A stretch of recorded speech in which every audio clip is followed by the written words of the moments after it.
Well, International Workers' Day is a celebration of labor and the working classes that is promoted by international labor movements, and that occurs on May 1 every year. That day, May 1, is also the traditional European spring holiday of May Day. Therefore, May 1st is a national public holiday in more than 80 countries, but in only some of those countries is a public holiday officially known as Labor Day. Okay, so down here in Ghana, it is May Day every 1st of May as well. And this year it falls on a Thursday. Already things are coming out, even ahead of the celebration. And that's the TUC's ultimatum they've given government. Increase wage bill, or we don't know. So it's da-da-da-to-da. We wait to see. But I have here Ernesto Poku, who is the president of the Coalition of Concerned Teachers. We're going to be talking May Day, the Workers' Day, but just by way of introduction, Mr. Ernesto Poku, good morning to you. Thank you for your time. Good morning. I think the last time we heard about you, that will be sometime in 2013, just the close of 2013 thereabout, when you're calling off a strike action. So what have you been up to? Yeah.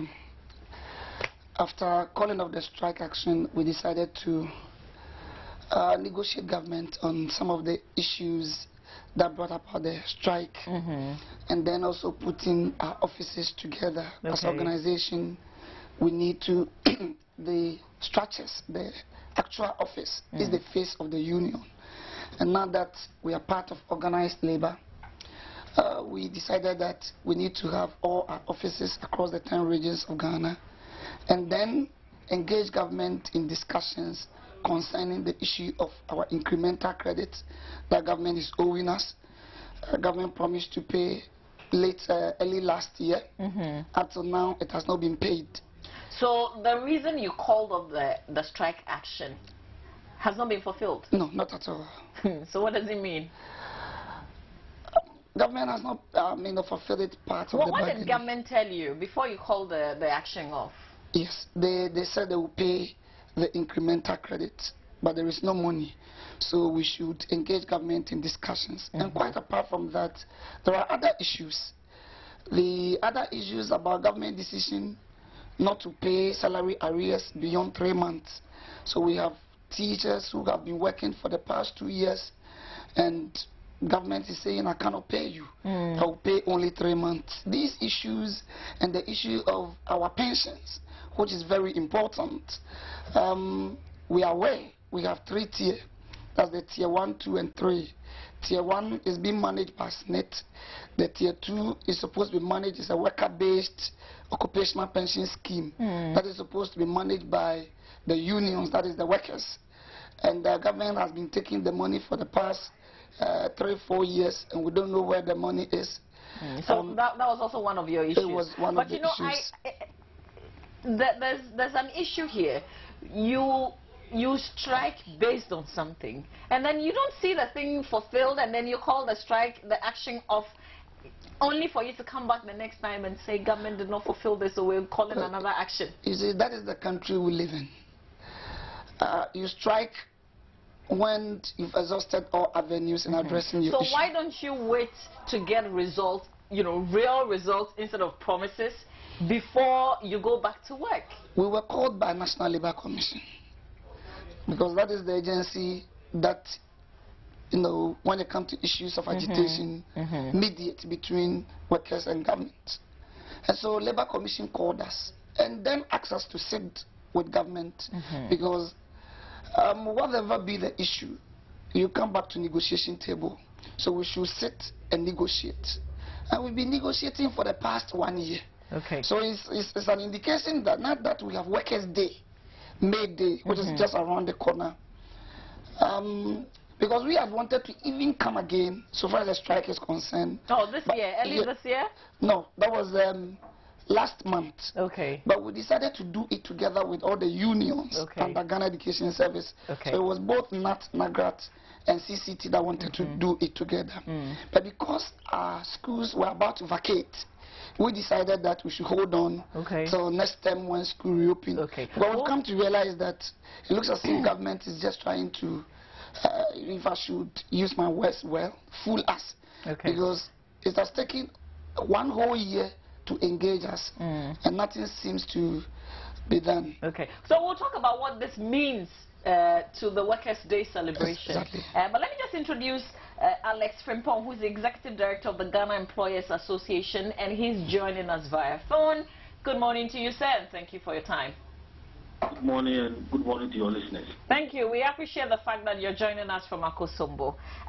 May 2014, what is in it for workers this time around?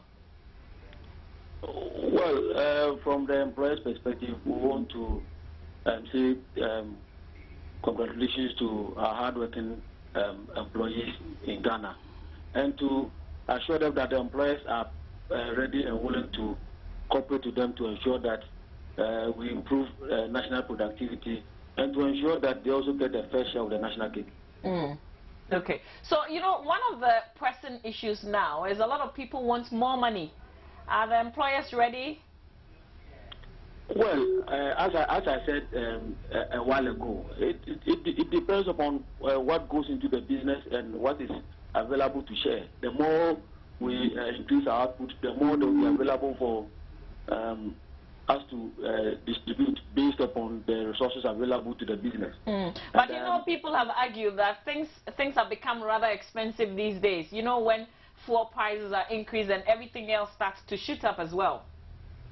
Well, what we must all understand is that as a corporate person, the business also goes through similar difficulties and hardships. If the cost of living is going is escalating, business even bear the bigger brunt, because they have a responsibility to maintain the business as well as ensuring that employees are also paid the requisite remuneration.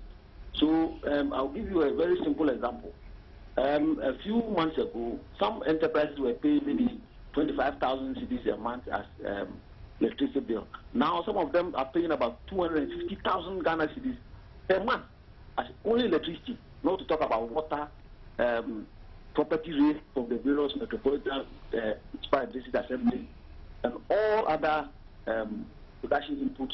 Our price, if you look at the current behavior of our national the forex as against the foreign currencies. So the employers are bearing the brunt of all these economic hardships, and the time has come for all of us to work together to make sure that while the business survives and becomes sustainable, the employees will also get their fair share of whatever comes out of the sweat of their labor.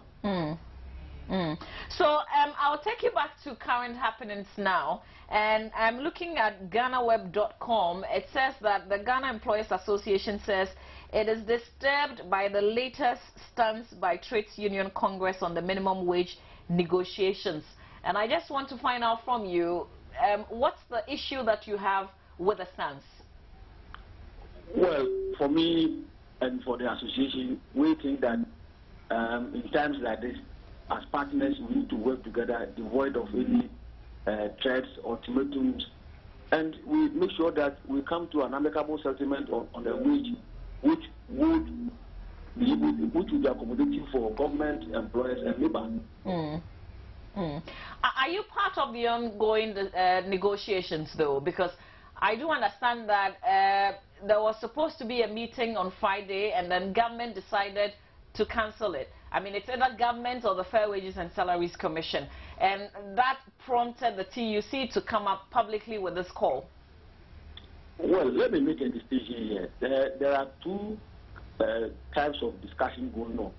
One concerns the National Tripartite Committee on the issue of the National Daily Minimum Wage, the fixing of a National Daily Minimum Wage. And the other has to do with the Public Sector Standing Negotiating Committee, which has the responsibility to negotiate under the single span pay policy a review of the rate for public sector employees. So the two are different. Okay. The one you alluded to earlier on is the negotiation currently going on between government as employer through the Fair Wages and Salaries Commission, and organized labor being represented by the Trades Union Congress.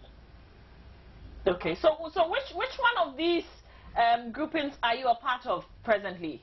Yeah, we are part of the National Tripartite Committee, which under the law has the responsibility to determine the national daily minimum wage. Okay, so how far with discussions? Is there a meeting today? Because that's what I hear. Well, yeah, we are going to continue discussions today. So does it look like there's going to be an agreement reached before May 1st?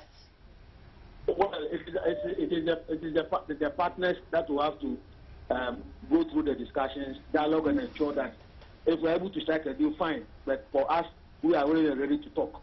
And as I said earlier on, we need to come up with a figure which is established by all. Okay. And that will be by close of day today? Well, I cannot give a timeline. The discussion will definitely continue today. We have started this for months now, and today's meeting is one such discussion which we are going to continue. Okay. But so we should all be mindful of the fact that we are living in extraordinary times, especially given our economic situation, the economic situation in the country. And this is the time that we all have to look at the bigger picture to ensure that Ghana comes out stronger in this circumstance, so that we will be able to turn down the tables to enhance the standard of living for both employers and workers in the general citizenry. So just to get a bit of clarification, does it mean that if the minimum wage is increased, salaries are going to be increased? Well, not necessarily so. The national daily minimum wage is an indicative figure below which no employee labor should pay. That does not mean that once that is done, for instance, if the national minimum wage is 5 cedis and you are earning 17 cedis, that does not mean that if it is increased to 5 cedis 50%, you necessarily have to earn an increase. You have to use your internal mechanism in reviewing your terms and conditions of service as the basis for requesting for any increase. Okay. So how would that affect employers? Well, that affects employers because, one, the signal it gives. In practice, the signal it gives is that when the minimum wage is increased to say by say 20%, you realize that almost every enterprise-based negotiations, unions are calling for an increase of 20%, without reference to the actual figures that have been increased. Second, it also gives an indication to the investor community that, look, if you are making a comparative analysis of which place to invest your money, the cost of labor, for instance, if in other places the minimum is about maybe 4 cedis and 50%, and another place is about 9 cedis and 10 cedis, you may also have to do a comparative analysis to know where to locate your business. So it gives different signals to whoever is looking at the issue of the national daily minimum wage. Okay. Mr. Alex Frimpong, we'll have to leave it here. Thank you so much for your time. Alex Frimpong is Executive Director, Ghana Employers Association, and he joined us from Akosombo via phone in the discussion. But I still have with me here in studio Ernesto Poku, who is the President of the Coalition of Concerned Teachers Association. So, Mr. Poku, the current daily minimum wage agreed in April 2013, so the one we are working with is 5.24 Ghana cedis. What are you expecting, because you're part of this discussion? Yeah, first of all, I should have greeted my teachers, use the occasion to greet the gallant teachers who are sacrificing through the thin and hard work to move the nation Ghana forward. We are part of the Public Services Joint Standing Negotiation Committee that is negotiating for the base pay increment. Like Alex said, we have two committees altogether. We have the National Tripartite Committee, and we have the Public Services Joint Standing Negotiation Committee. The National Tripartite Committee negotiates for national daily minimum wage. Okay, is that what you're fighting for as well? No, we are fighting for the base pay increment. Well, what is that? All right, under the single spine pay policy, every year, organized labor, led by TUC, and all affiliate agencies meet with government as social partners. And then we discuss the base pay, that is, in paying the salary for the year, we look at the indicators, the cost of living, inflation, and everything, then we peg the percentage with which our base pay should move. That is the basic salary that even if you are just which word should I use? Even if you're a common laborer, your salary daily should be around, we peg it around okay, so how would that affect everybody else? Would we all see an increase in salary? There is, because once we decide that the percentage with which we decide, if it's 10% base pay increment, we see 10% upwards adjustment for all public sector workers. It affects pensions as well. Okay. So this will mean, you know, more, it means that government will be paying more then? Exactly so. Okay, so why are you bringing this up now, especially when you know that things are not going really well with the economy? You see, last year, when we agreed on the base pay increment, we all agreed at the Public Services Joint Standing Negotiation Committee that we would discuss the base pay, the percentage, before they read the budget, so that they will factor everything in the preceding year's budget. And what we intend doing is that we also look at cost of living. Now we started engaging government early this year. We've been having a series of meetings, and the last meeting we had, we agreed that we'll finish the base pay increment before May Day, so that we can have something to tell our workers. Okay, but don't you care, you know, that already government is paying so much and that this will be too much for the economy? Already salaries have reduced. Have they? Yes. When the single spine pay policy structure took effect, you were getting more. You see, let's get certain things right.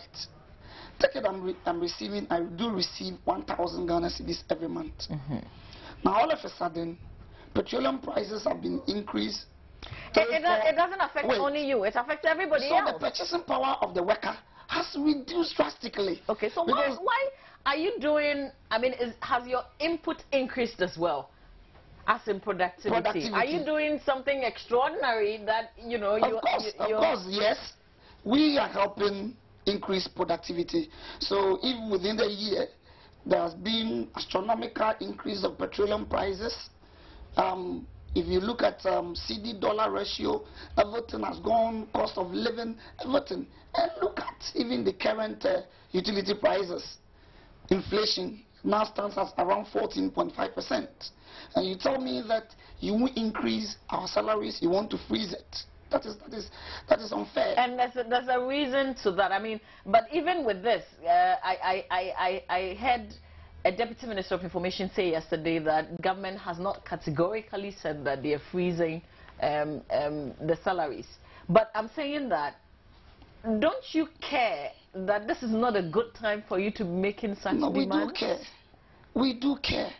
And at the end of the day, we are social partners. So I remember when we met and government said they want to come up with, instead of base pay increment, they want to come up with what is called COLA. The COLA means cost of living allowance. So because if they increase base pay, it affects all salary related issues, including pensions and everything. Okay. And that one puts a lot of, you know, if I should call it, a little bit of relief. No, on government. Okay. So as in more pressure on government. Pressure on government. Okay. And then government, because it means that government will be spending more. Spending more. Okay. I want to come up with COLA, cost of living allowance.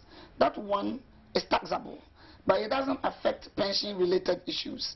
But I'm just thinking, what is it that you've done to deserve an allowance?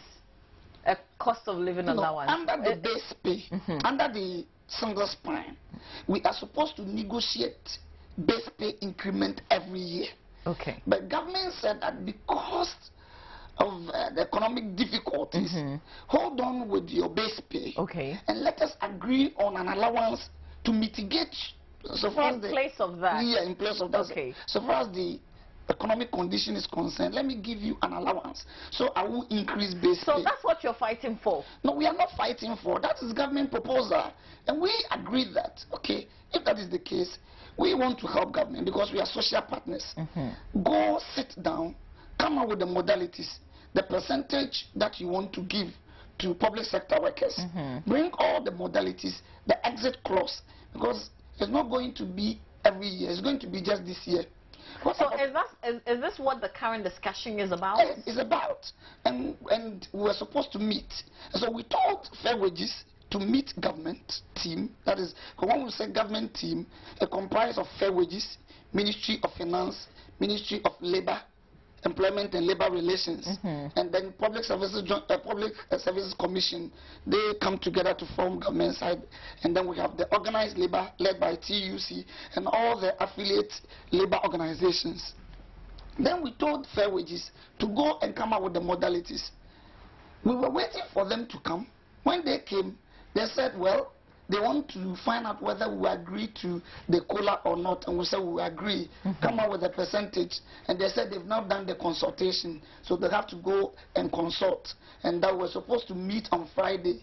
Then that was last Friday. Then you send a message. Meanwhile, we all agreed that as social partners, we want to finalize this issue of base pay or COLA or whatever you before May Day, before 1st May. So what sort of percentage are you looking at?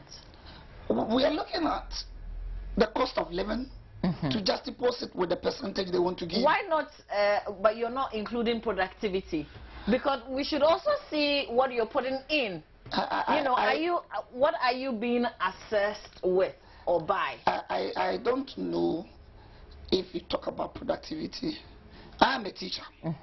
We have we have quite a good number of students failing in the BEC and the SSSC these days. If you want us to discuss that one, we will have to use the whole day to discuss it. Because I keep saying that the whole system, the educational structure, has some deficiency. And there is a need for us to change our structure. So why don't we see you the same way that you're loud and you want everybody to understand your issues when you want pay increment or when your allowance has been delayed? The same, way that you do that, why don't we see you making noise about, changing syllables and adding certain things so that our children will get better education? Okay, I think relating it to the teaching profession, because I represent teachers. Yes, of course. That's why I'm asking you this. Yes, we are engaged in government in a lot of discussions. But we don't see the same, if you like, aggression. That one is not about aggression. The current minister has instituted a committee to look at teacher absenteeism. I'm the National Committee on Teacher Absenteeism. I'm part of the committee. Okay. We'll be moving around to find out the real problems. And the problems are multifaceted. There are plenty. Because imagine someone walks about 3 hours from his place of abode to where the school is located. And you want the person to get up early at 6 o'clock. By the time the teacher gets to the school, he's already tired. But I tell you what, if we're paying you more, if we agree on all these demands that you're making, then we don't care where you're coming from. I'm sure some of us have to come from very far places to work. So, you see, that's the situation. You don't pay the person well. You don't provide accommodation for the person. I have been telling, I told the minister, that if we can institute what is called rural teacher accommodation and put decent accommodation in every village where we have a school, teachers are located, they stay there and teach. I promise you, things will improve. I'll advocate for pay every worker well, just like the private sector does. People would say we're not paid well and everything, but I'm saying pay people well so that they can take care of themselves. I mean, it shouldn't be government's responsibility to build houses for teachers or workers in general. No, accommodation is one issue. I also agree with you that pay public sector workers well. If you pay a teacher well, and I've been saying that. Okay, but can I just ask you, before single spine, you were taking way less. So single spine has made it better. True or false? Not at all. Not at all? No. The single spine pay policy was not about pay increment. But it increased pay. No. It was about rationalization. It was about to solve the inequalities in public sector pay policy. But this single spine has even aggravated the situation. So why were you so excited, about it when it started? Because when the police force was moved, everybody else was agitating. We want to be also migrated onto the spine. That is why always I say that the media is the fourth estate of the realm. And they also have responsibility to probe, because it was politicians who played the picture. Really? A very gloomy, very good picture, as if the single spine, because they gave it to police, and the constable was taking about 150 Ghana cedis, now moved to about 750 Ghana cedis. The same thing didn't happen to teachers? No, not at all. And then the police officers, they asked them, politicians asked them to organize press conference, because they wanted the police to support them in their bid of building some houses or whatever you. They organize a press conference and say, Yensa single spine Yensa. So, and the president at the time told us that we teachers will smile to the bank at the end of the month, because we've been migrated to the single spine pay policy. And then we went to the bank, and the situation was different. That is why at the time, that was in 2011, you saw spontaneous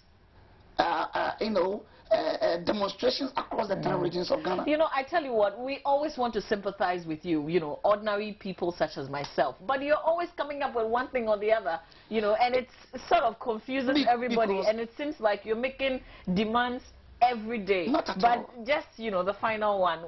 If this, you have a meeting today, hopefully it will go well. If it doesn't, what happens? What's the do-do-do-to-do? Well, that one is about the whole public sector workers.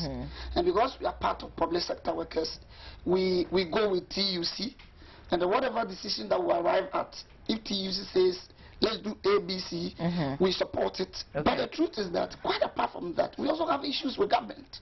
The issues we have is about the incremental credit that was agreed. So this is teachers? Teachers. Okay. That one is about teachers. The incremental credit that we agreed, the government agreed to pay. It was 2.5 years. Government paid 6 months, and the 2 years until now they've not paid. And we keep embarking on strike based on the same issue. Okay. The issue of our pensions. Let me tell you. We don't have a lot of time to go into all these areas. I wanted to give you an information that next year, 2015, SNIT is not going to pay lump sum to public sector workers. SNIT will pay an enhanced monthly allowance, and the lump sum is supposed to be paid by the second tier, and we don't know where the government has kept the money. Okay. So we are asking government to bring the occupational pension scheme money into the custodian accounts. Okay. Else, when school reopen, government will hear us. Is that a threat? But we'll continue. We'll continue this discussion. Okay. We'll have to end it here because my time is up. But thank you. I've enjoyed you. I'll come back to Roland to wrap this one up for you. All right.